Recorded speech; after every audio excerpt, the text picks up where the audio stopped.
Most of my Latino and black people who are struggling to get food, clothes, and shelter in the hood are so concerned with that philosophizing about freedom and socialist democracy is usually, unfortunately, beyond their rationale.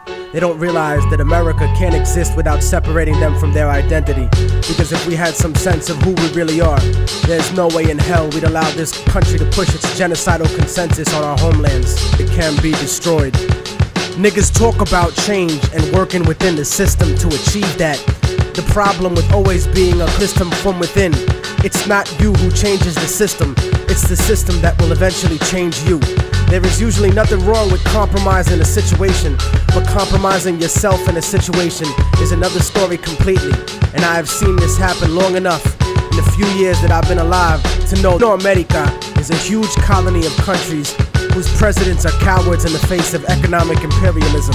You see, third world countries and resources, and many of these countries have the capacity to feed their starving people, and the children we always see digging for food and trash on commercial. In other words, a government run by the rich, such as this one, and traditionally oppressive European states force the third world into buying overpriced, unnecessary goods while exporting huge portions of their natural resources.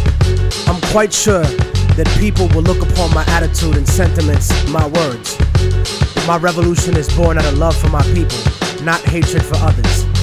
You see, most of Latinos that was caused by American companies in Latin America. Aside from that, many are seeking a life away from the puppet democracies that were funded by the United States, Guatemala, Peru, Colombia, Nicaragua, Ecuador, and la República Dominicana. And not just Spanish-speaking countries either, but Haiti and Jamaica as well.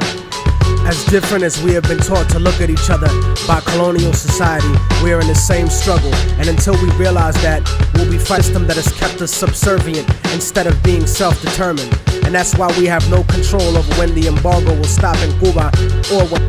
But you see, here in America, the attitude that is fed to us is that outside of America, there live lesser people. Fuck them, let them fend for themselves. No, fuck you. They are you. No matter how much you want to dye your hair blonde and put fake eyes in, or follow an anorexic standard of beauty, or no matter how many diamonds you buy from people who exploit your own brutally to get them, no matter what kind of car you drive or what kind of fancy clothes you put on, you will always gonna look at you as nothing but a little monkey. I'd rather be proud of what I am rather than desperately try to be something I'm really not, just to fit or not. That's what this culture or lack of culture is feeding us. I want a better life for my family and for my children, but it's lives in my homeland. We're given the idea that if we didn't have these people to exploit, that America wouldn't be rich enough to let us have these little petty material things in our lives and basic standards of living. No, that's wrong. It's the business giants and the government officials who make all the real money.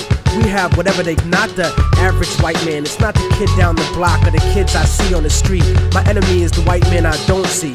The people in the White House, liberal politicians, those are my enemies.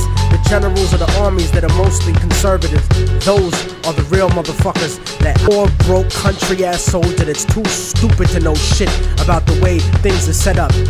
In fact, I have more in common with most working and middle-class white people than I do with most rich black and Latino people. As much as racism bleeds America, we need to understand that classism is the real issue. Many of us are in the same boat, and it's sinking, while these bougie motherfuckers ride on the luxury liner.